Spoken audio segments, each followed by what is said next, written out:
to the Sales Influence Podcast, where we talk about finding the why and how people buy. I'm your host, Victor Antonio. Thank you for joining me. Thank you for lending me your ears.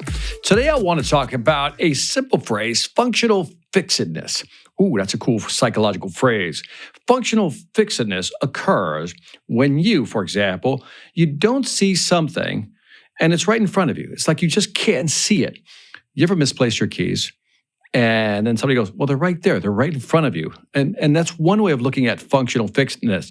The other way of looking at functional fixedness is that you see something for one application, but you don't see yourself applying it to something else. In other words, if you have a certain tool, that tool is just for that. For example, if you have, let's say a paperclip. You think a paperclip is just to hold papers, but maybe there's more ways to use a paperclip.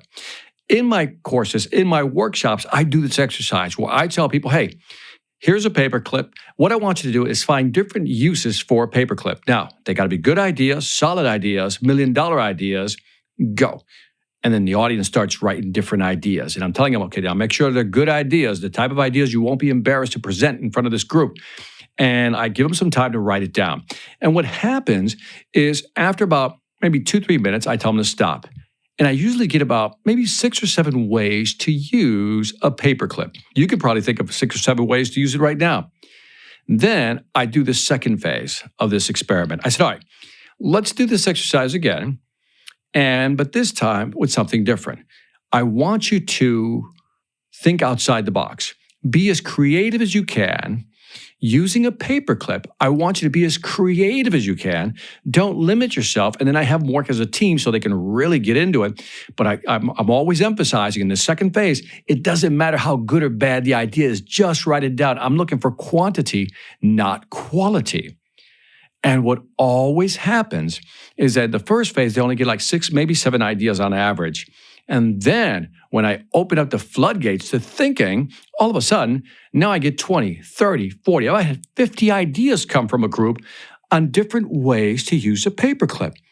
And then I always ask the audience, what happened? Why is it in the first phase you only did 6 or 7 ideas, and then you can get up to almost 50 in the second phase?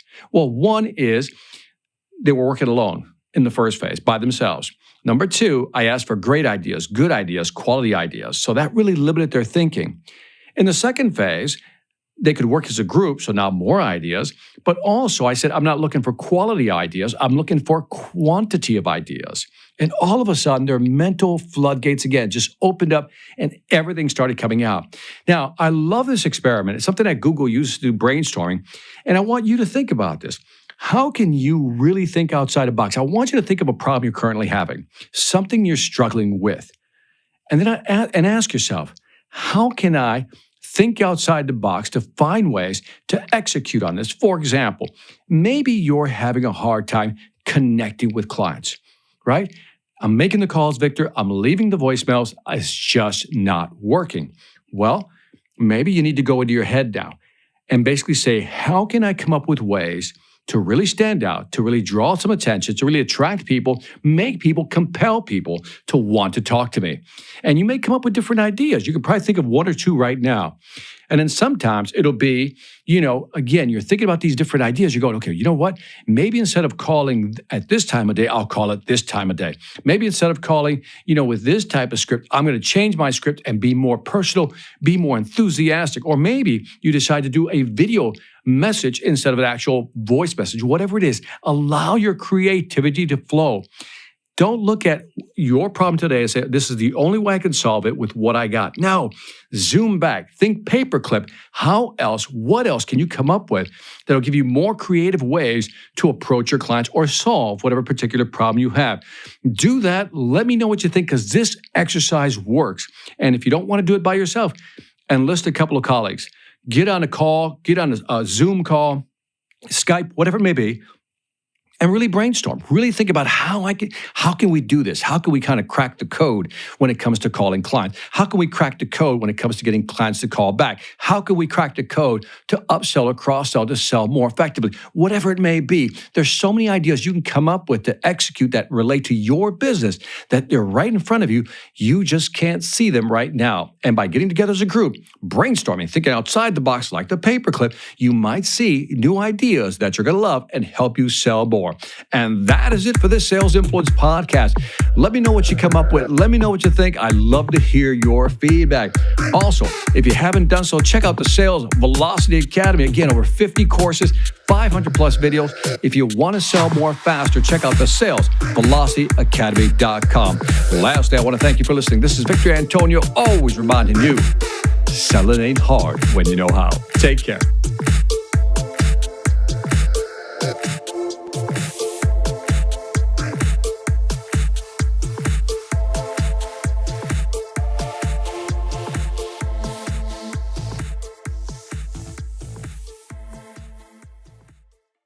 Hi, I'm Victor Antonio. I'm an author, sales trainer, and keynote speaker. I'm often asked, what makes a great speaker? Is it someone who delivers real content that the audience can use? Is it someone who engages the audience so they're part of the learning experience? Or is it someone who can motivate an audience to push them beyond their comfort zone and discover new abilities? The answer is yes. But the most important thing to remember is that I'm not there to look good. I'm there to make my client look good. Simply put, it's never about me, and it's always about them.